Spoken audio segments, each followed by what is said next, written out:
Yeah, Apex Racing Team have already got one car going through to the final. Now, as all 5 lights are lit, it's pedal to the metal. And it is go, go, go, go, go, and getting away off the line. Well, Funky Oliveira getting the jump ahead of Sebastian Job, who could not quite attack him. Heading down into one now. Williams' car in behind, of course, that being Yuri Toman as well in the Audi. It is trying to jump ahead as well as they exit out of turn 2. It is still Oliveira on top. Take a look at this. The Apex Racing Team also looming large. Of course, Johan Hart further back in the mixer on this one, but he's being joined by that of Jeffrey Rierveld and Kevin Siggy down in the midfield. Yeah, Mitch de Jong, Mac Backen going side by side. Porsche Commander in the background. Oh, it's getting very sketchy there as covering over the nose. I think that was Johan Hart just kind of fending off the 2 red lines sat behind. That was a little sketchy, a little naughty as they head their way up towards the second Lesmo. Certainly caught my attention and very, very scary indeed as they head their way through the second Lesmo on the first lap. Tight stuff in this grouping, but yeah, right now it's looking really good for our race leader, Kaki Oliveira. Yeah, looking in great form right now and got a really, really good start as well. Sebastian Job was forced in behind. Nikodem Wisniewski in 3rd place. Watching all this unfold, 82 thousandths away though was Yuri Toman heading into Ascari chicane. He was getting right up close and personal as they make their way through the slalom section before entering down yet another straight before entering the Curva Alboreto. Kaki Oliveira looking to try and unleash a potential first ever race win in ESL R1 competition. Sebastian Job looking to follow on from his race win from yesterday to perhaps do exactly the same as what he did at the very start of the season, match a back-to-back race victory here at the Temple of Speed. It could yet be done. He's only in 2nd place as they make their way down the straight to begin lap 2 of 9. It is still Oliveira leading at the top, and he's just taken the fastest lap. But look at Sebastian Job here, Lewis McGlade. Yeah, he's gone straight for it, so Sebastian Job heads back to the front. He wants his 11th win in ESL R1. He wants his 5th around Monza this season alone. Incredible move there. Of course, you can see all this in the background. You've got Jeffrey Rietveld, you've got Elvis Rankin involved, all of them fighting over 7th position. Tommy Usgaard, who worked his way up inside the top 6 after receiving a slowdown in qualifying yesterday, looking to try and do the same thing, but unfortunately Jeffrey Rietveld's got a bit of a gap between himself and his teammate. It's a bit of a squeeze coming down to the Rosja. Straight around the outside, the attempt is going to come from Usgaard, as is from Mitchell de Jong and Elvis Rankin. Yeah, the gap now has sprung out to 1.1 between Rietveld and Siggy, so now the red line car is exposed away from its teammate, and now that allows Usgaard to get himself inside the fight. Now remember, top 6 go through. The fact that Rieveld's in 7th means there's quite a gap between qualification and not getting qualified through towards the final in tonight's round 5. And of course the final will be coming up after this race as well, as we see the Porsche now have a look down the inside of Elvis Rankin. That of course being Mitchell de Jong, who is trying to elevate himself. Porsche Commander really not enjoying themselves out there today, Lewis. Yeah, no, they're not. Look at that, out wide Tommy Usgaard goes, so we'll get pinged a little bit for track limits there, but still all right. This is looking at Kevin Siggy in all of this. Now finding himself a bit of a gap to his teammate behind. Big gap appearing to Johan Hart. And as I've said before, yeah, I've made the joke about, yeah, maybe blah, blah, blah, blah. It's just because what G2 Luke was saying in my chat yesterday when I was out having a little watch along. Redline have struggled with that car quite a bit this season. They've struggled with form this season. We're starting to see it a bit more creeping in again. Yeah, we are seeing it come straight back in. Sebastian Job has taken the fastest lap of the race so far, battling now between Usgaard and Jeffrey Rietveld as they switch side by side. Usgaard now overtakes the red line car and is up to 7th place, and already it's trying to clamber back against Kevin Siggy, who has dropped away from Johan Hart. So already the P6 position under threat. Rietveld, though, looking to answer back, heading out of the Curva Grande in towards the Rosja. We've seen an action-packed visit here, time and time again already. We saw it in the previous race. This time around, though, Rietveld covered off by Tommy Usgaard. Again, heroic, bringing their best to the forefront here.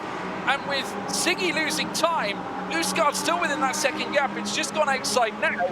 He has a great chance, perhaps even grabbing qualification into the final tonight.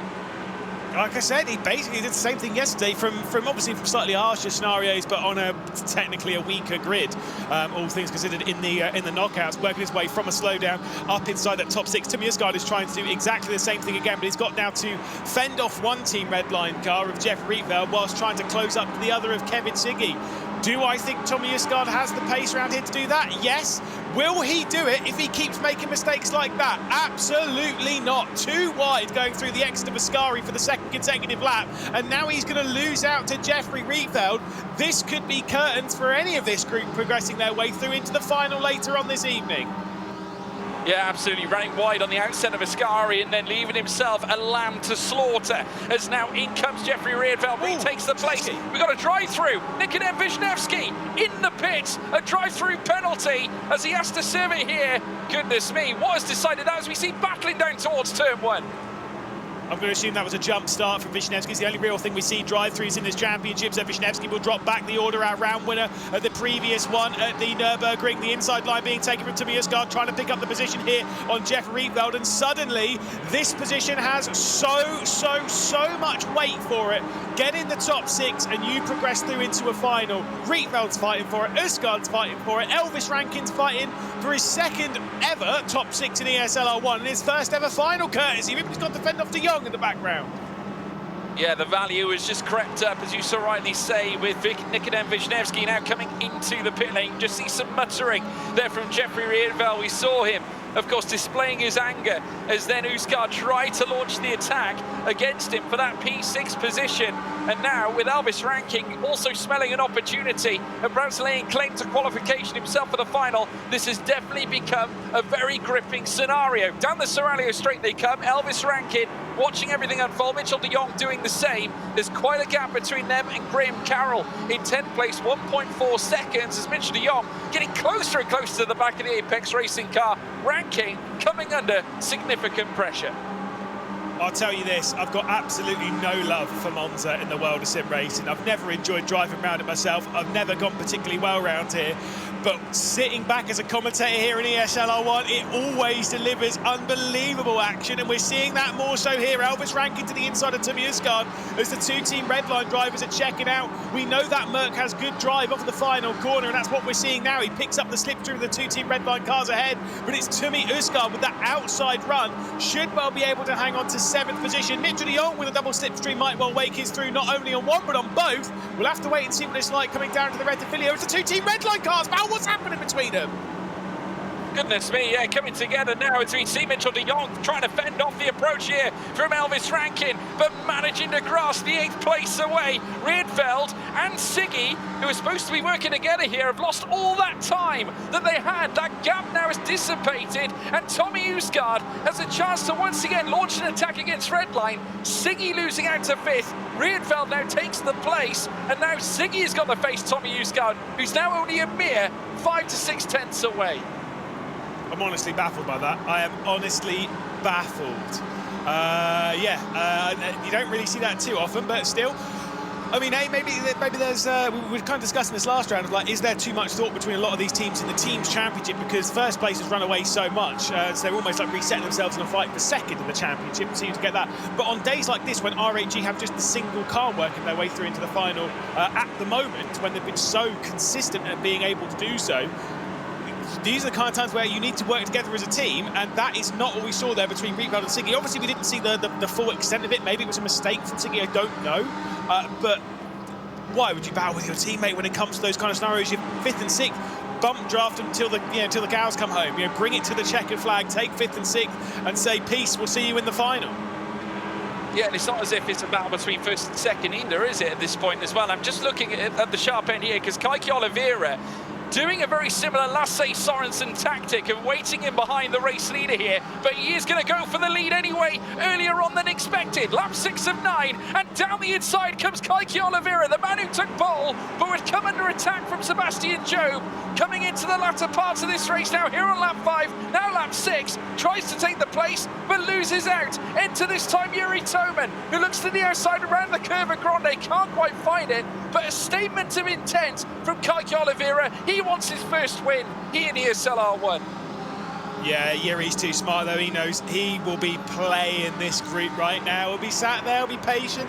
He knows that his time will come. There will be an opportunity for Yuri Toman to sneak his way through and maybe take a victory. That is not the option now. We're still got plenty of time left to go in the race. Elvis Rankin getting the up and under on Tommy Usgaard, who's recently lost out to Mitchell de Jong into Lesmo 1. That one's not going to work. The outside line in advantage for the heroic car at the first Lesmo, the second Lesmo as well. Bit of a pinch point between the pair of them. And the Apex Racing team car not able to make its way through. Graham Carroll rejoining the fight. Matt Backham also. Tight fight here for 8th place.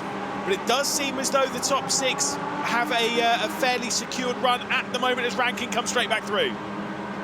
Yeah, he certainly does. So really good to and fro between these two, fighting over P8. Of course, it's all about the points at this point. Obviously now P6 is far ahead, and just look at the reaction from Tommy Usgaard.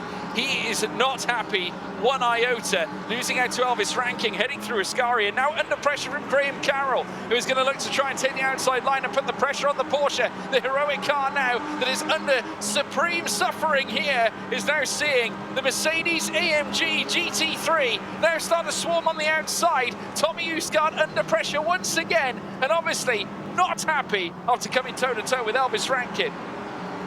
Yeah, you can see there at the bottom, comeback king. I was talking about what he did in the knockouts. In this one, though, not been so ideal. He's got the pace to work his way forward, but has not had the good fortune, has not had the position. Everyone's just fought him as soon as he's come straight back through. And the chances of him qualifying for yet another final, not on right now. And unfortunately for Usgaard, yeah, I mean, maybe he can grab 9th, but this is the thing with Monza, is that just because you've got great speed around it, almost doesn't really matter. If you get knocked out of the rhythm, you get passed by one person, passed by the next, you make a little bit of a mistake, you get passed by yet another one. And it's so hard to refine that rhythm, get back into the slipstream and reset yourself. Tommy Usgaard has not been able to do so in this race as he drops back down the order. Yeah, he certainly does. And at this point now, given the fact that we're on lap 7 of 9, this is where the battles start to heat up just that little bit more. Yuri Toman now, who we're seeing on screen, right in the slipstream of Kaiki Oliveira, trying to utilise it to batter back against Johan Hart, who has had a very impressive race so far, to say the least. I mean, qualifying, you could argue, perhaps didn't go to plan, but they've really managed to turn this into an opportunity now. Heading down now in towards the final bend at the Kerber Alboreto. It is still Sebastian Job taking them through yet again, looking to make it 2 consecutive race wins here at Monza. Of course, this would be essentially their his fifth consecutive win if you factor in round 1's results as well, as they round Kerber Alboreto. In behind there is Oliveira. There's Toman with Johan Hart in behind, a gap now at 2.8 separating them and Jeffrey Riedfeld. You can just see them right at the tail end of this here now as we enter the penultimate lap of the race here at the Temple of Speed. Sebastian Job slides in front. Kaiki Oliveira still holding on to the rear wing and now definitely displaying the same tactic we saw from Lasse Sorensen, as Sebastian Job gets a nudge in the back. That could certainly open the door here for certainly Kaiki Oliveira, who now takes the outside line, heading through towards the Curva Grande. He's going to commit to it as well. Sebastian Job trying to cut him off immediately. But look here now, Yuri Toman in the R8G Audi R8 LMS. He's going to try and take the long way round into the Roger chicane, but a stern defensive effort there, battering back there from Kaiki Oliveira. He was in danger, but he fought back and did well to retain P2. I thought that was going to be an unbelievable crash between Sebastian Job and Kaiki Oliveira. Kind of reminded me of, was it 2012, the Italian Grand Prix? I think it was Sebastian Vettel versus Fernando Alonso, the pair of them basically doing that kind of thing, almost dropping him out on the exit of Curva Grande. Very scary indeed. Obviously, Kaiki Oliveira is looking for his first victory of the season. We've spoken, well, his first victory in ESL-R1. We've spoken about that a few times. Spoken about how many times Sebastian Job has won.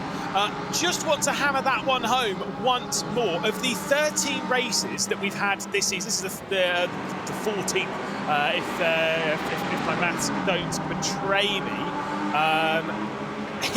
If he wins this race, he will have won his 7th race of the season, which means that's of all of the races that, when it comes to not doing the knockout phases and then the blah, blah, blah. So it's, 7 races, 14 races that you can possibly take part in. He's won half of them. That is how unbelievably good Sebastian Job is in the full season right now. He is the form man, and Kaiki Oliveira needs to find his way through. He wants that first victory, but he's got to do it against literally the very best we have to offer. Certainly does so, and now as we begin the final lap of the race, this time Tobin coming under pressure as Johan Hart looks to squeeze himself around the outside. Did well to defend the place as the sister Audi R8 LMS, not necessarily part of the same team, but nonetheless the same car coming under pressure. Now they head through now towards the Curva Grande yet again. It's still Sebastian Job, the calm before the storm here in the initial sectors. Look at Oliveira squirming all over the place, trying to defend P2 away from Yuri Toman, who at the same time, whilst trying to defend, what should I say, it is the Mercedes in behind that's trying to let loose, not an Audi LMS R8. Do apologise there, folks. It's now Toman holding on to third. Still, though, with Johan Hart in behind it, you've got to wonder, are they going to take risks here, Lewis? I would say yes, but there's only really one corner where you can kind of take those risks from these kind of gaps. I don't see anyone doing anything to Ascari.